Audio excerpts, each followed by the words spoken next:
부자가 되는 비법 다들 궁금해하시죠? 근데 만약에 부를 가로막는 가장 큰 장벽이 바로 우리 입에서 나오는 말에 있다면 어떨까요?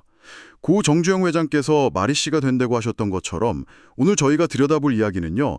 우리가 부를 향해 나아가면서 오히려 스스로의 발목을 잡게 만드는 아주 구체적인 말의 함정들에 대한 겁니다. 네, 이게 단순히 비밀을 지켜라 같은 그런 뻔한 조언이 아닙니다.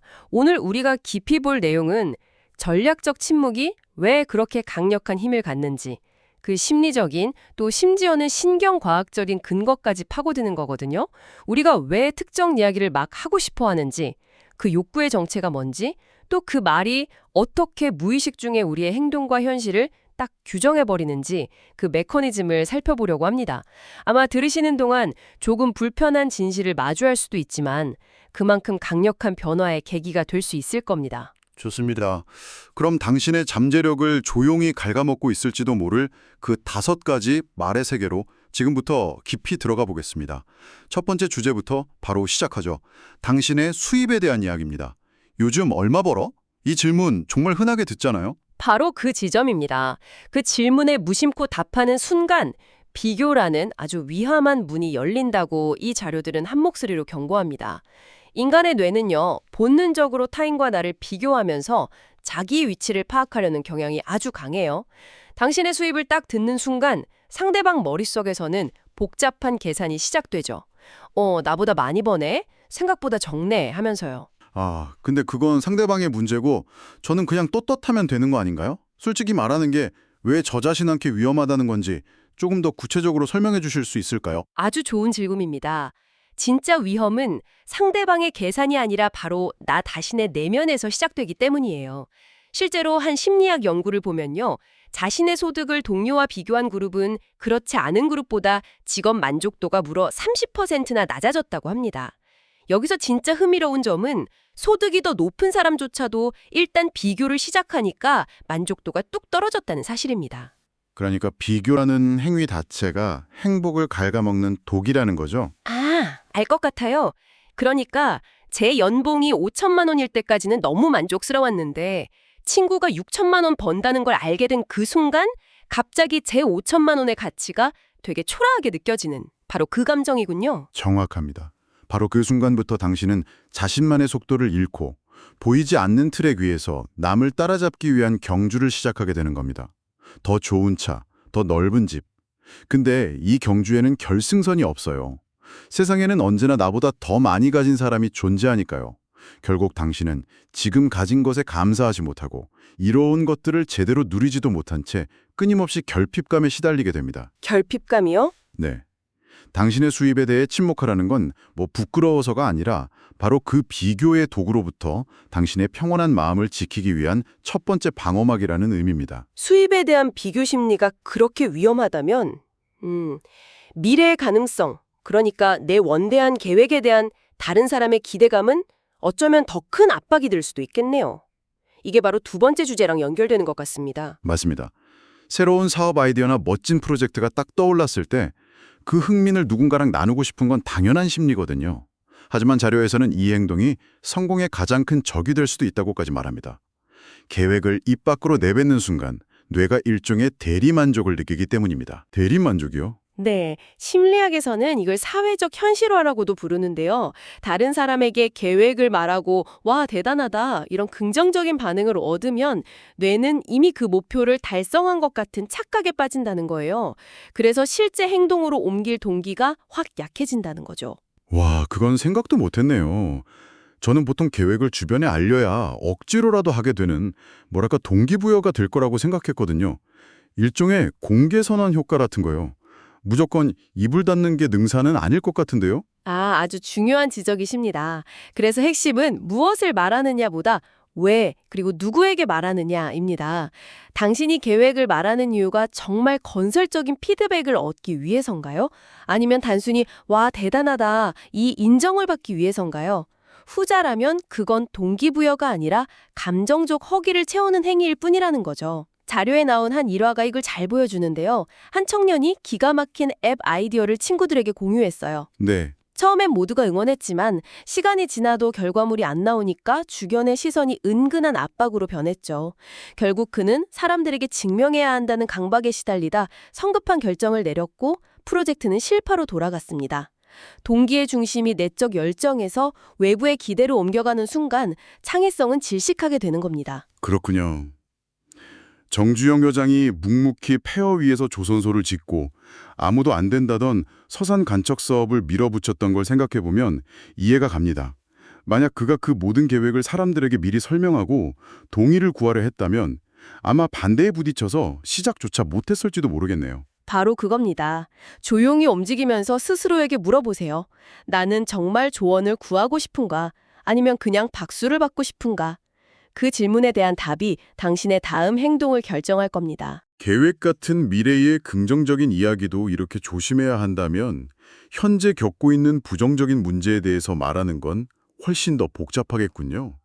세 번째 주제인 당신이 현재 겪고 있는 문제에 대해 이야기해보죠. 힘들 때 누군가에게 털어놓고 싶은 건 인지상정인데요. 물론입니다. 그리고 그건 꼭 필요한 과정일 수 있죠. 하지만 이 자료들이 경계하는 건 해결을 위한 나눔과 절망을 확인하기 위한 반복 사이의 그 아슬아슬한 경계선입니다. 나는 빚더미에 앉았어. 내 인생은 왜 이렇게 힘들지? 같은 말을 계속 반복할수록 그 문제는 일시적인 상황에서 벗어나 당신의 정체성으로 굳어지게 됩니다. 뇌는 당신이 반복적으로 내뱉는 말을 당신의 기본값으로 그냥 설정해버리거든요. 그게 그렇게까지 무서운 건가요? 그냥 힘드니까 하는 말일 수도 있잖아요. 생각보다 훨씬 무섭습니다. 신경과학적으로 볼 때 우리가 특정 생각이나 말을 반복하면 뇌의 관련 신경회로가 물리적으로 두꺼워지고 강화됩니다. 나는 가난하다를 반복하는 건 뭐랄까 비유하자면 뇌 안에 가난으로 가는 고속도로를 뚫는 것과 같아요. 아, 고속도로요? 네, 그렇게 되면 당신은 무의식적으로 가난한 사람처럼 생각하고 옷을 입고 선택을 내리게 됩니다. 부자가 될 기회가 와도 에이, 나 같은 사람이 뭘 하면서 스스로 걷어 차버리게 되는 거죠. 현실이 말을 만드는 게 아니라 말이 현실을 창조하는 겁니다. 듣고 보니 정말 섬뜩하네요. 그럼 어떻게 해야 하죠? 힘든 상황에 처했을 때 우리는 어떤 말을 해야 할까요? 자료에서는 아주 구체적인 행동 지침을 제안합니다. 첫째, 문제를 사실로만 말하세요. 나는 실패자야가 아니라 이번 프로젝트에서 원하는 결과를 얻지 못했다처럼요. 감정적인 딱지를 붙이지 않는 겁니다. 둘째, 불평하는 데 쓰는 시간의 10%만이라도 그 문제가 해결된 당신의 모습을 상상하는 데 사용해보세요. 이건 현실 도피가 아니라 뇌의 새로운 목적지를 입력하는 과정입니다.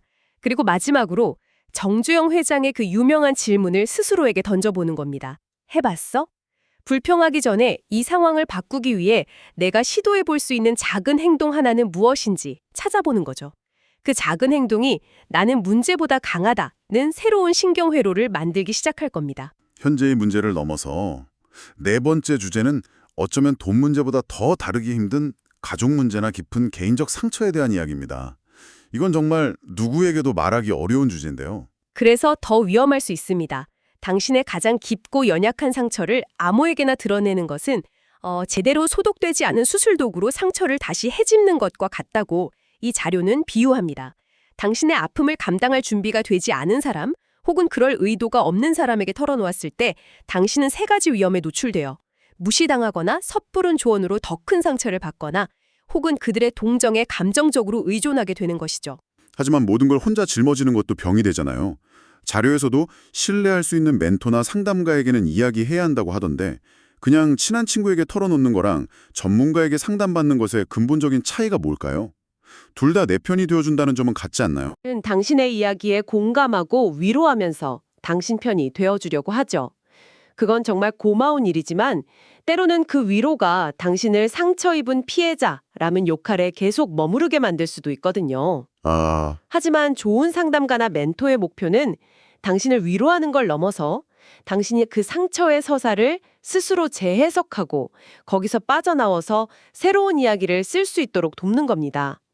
과거를 반복 재생하는 게 아니라 과거로부터 힘을 얻어서 앞으로 나아가게 하는 거죠. 관점의 차이군요. 과거에 갇히게 만드느냐 아니면 과거를 딛고 일어서게 하느냐. 그렇습니다. 그래서 당신의 깊은 상처는 당신의 삶에 우연히 나타난 사람에게 명함처럼 내밀어서는 안 됩니다.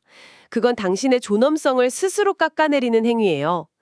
대신 그 상처를 안전하게 다룰 수 있는, 정말 신뢰할 수 있는 단 한 사람을 신중하게 선택해야 합니다. 그리고 스스로를 치유하기 위한 방법으로 용서와 대체를 제안하는데요. 마음속으로 그 아픈 기억을 떠올리고 관련된 모든 사람, 그리고 가장 중요하게는 자기 자신을 용서하는 겁니다. 그리고 그 기억의 빈자리에 당신이 원하는 평온하고 충만한 미래의 모습을 그려넣는 거죠. 우리의 마음은 기억을 지우는 게 아니라 더 강력한 새로운 기억으로 덮었을 뿐이니까요. 자, 이제 마지막 5번째입니다. 앞선 4가지는 어느 정도 이해가 되는데 이건 정말 의외입니다. 요즘 너무 잘 풀리고 있어요라는 말을 조심하라니요. 좋은 일은 나눠야 기쁨이 배가 된다고들 하잖아요. 왜 이게 함정이 될 수 있다는 거죠? 너무 기쁠 때는 절대 중요한 결정을 내리지 마라 하는 오랜 격언이 있죠. 그 말 속에 핵심이 숨어 있습니다. 큰 성공을 거두거나 일이 술술 풀릴 때 우리 뇌는 흥분과 도취감에 휩싸입니다. 이때 모든 게 잘 풀린다고 외치고 싶은 욕구는 지극히 자연스럽지만 그 이면에는 나의 성공을 남들이 알아줬으면 하는 강력한 인정 욕구가 도사리고 있거든요. 그리고 이 욕망이 바로 자만이라는 이름의 함정으로 우리를 이끕니다. 자만심에 빠진다는 게 구체적으로 어떤 위험을 초래하나요? 자만심에 빠지는 순간 우리는 지금까지 이야기했던 모든 규칙을 스스로 어기기 시작합니다. 목소리가 커지고 지갑은 쉽게 열리죠. 얼마를 버는지 자랑하고 싶어지고 앞으로의 계획을 거창하게 떠벌리게 됩니다. 심지어 힘들었던 과거의 상처까지 내가 이런 역경을 딛고 성공했다는 식의 성공담을 일부러 포장해서 전부 공개해버리죠. 듣고 보니 그러네요. 성공의 순간에 모든 경계심이 한 번에 무너지는 거군요. 결국 앞서 말한 4가지 함정에 스스로 걸어 들어가는 셈이네요. 정확합니다. 이건 더 이상 진정한 연결을 위한 공유가 아니라 우월감을 확인하기 위한 과시가 되는 거죠. 그리고 당신이 성공에 도취돼서 경계심을 푸는 바로 그 순간 위기는 찾아옵니다. 정주영 회장이 큰 성공을 거둘수록 오히려 더 금검절약하고 말을 아꼈던 일화는 유명하잖아요. 그는 성공의 기쁨이 얼마나 사람을 나태하고 부주의하게 만드는지 본능적으로 알았던 겁니다. 진짜 승리는 요란하게 소리치지 않아도 그 결과로 스스로를 증명합니다. 그렇다면 성공의 기쁨은 어떻게 누려야 할까요? 마냥 불안해하면서 침묵해야만 하는 건가요? 그럴 필요는 없습니다. 다만 그 기쁨을 내면화하는 연습이 필요합니다. 외부의 박수갈채에서 만족을 찾기보다 목표를 이뤄낸 스스로를 조용히 칭찬하고 그 성취의 과정을 복기하면서 만족감을 느끼는 거죠. 그리고 무언가 나누고 싶을 땐 다시 한번 스스로에게 질문을 던져야 합니다. 내가 왜 이 이야기를 하려는 거지? 누구에게? 그리고 어떤 마음으로? 이 작은 질문 하나가 당신의 어렵게 쌓아올린 성공을 지켜주는 가장 강력한 방패가 되어줄 겁니다. 당신의 수입, 거대한 계획, 현재 겪는 문제, 깊은 상처, 그리고 눈부신 성공의 순간까지. 오늘 우리는 불을 향한 여정에서 침묵이 왜 금보다 귀한지 알려주는 5가지 지혜를 살펴봤습니다. 결국 모든 것을 관통하는 하나의 핵심은 당신의 말이 곧 당신의 현실을 조각한다는 것이었네요. 그렇습니다. 이 자료들이 궁극적으로 전하는 메시지는 세상과 단절하고 고립되라는 것이 아닙니다. 오히려 그 반대죠. 당신의 말을 아무렇게나 낭비하지 말고 정말 소중한 연결을 위해 의도를 가지고 사용하라는 겁니다. 상처를 곱씹기 위해 말하는 대신 치유의 과정으로 삼고 인정을 구걸하기 위해 떠벌리는 대신 진정한 성장을 위한 조언을 구하는 것. 그 미묘하지만 결정적인 차이를 아는 것이 부와 성공의 길에서 가장 중요한 지혜일지 모릅니다. 오늘 이 이야기가 당신에게 깊은 울림을 주었다면 잠시 시간을 내어 스스로에게 질문을 던져보는 건 어떨까요? 나는 내 삶에 대해, 내 미래에 대해 평소 어떤 문장들을 반복해서 사용하고 있는가? 그리고 그 말들이 과연 당신이 꿈꾸는 삶을 향한 디딤돌이 되고 있는지, 아니면 벗어나고 싶은 현실이라는 감옥의 벽돌이 되고 있는지 말입니다.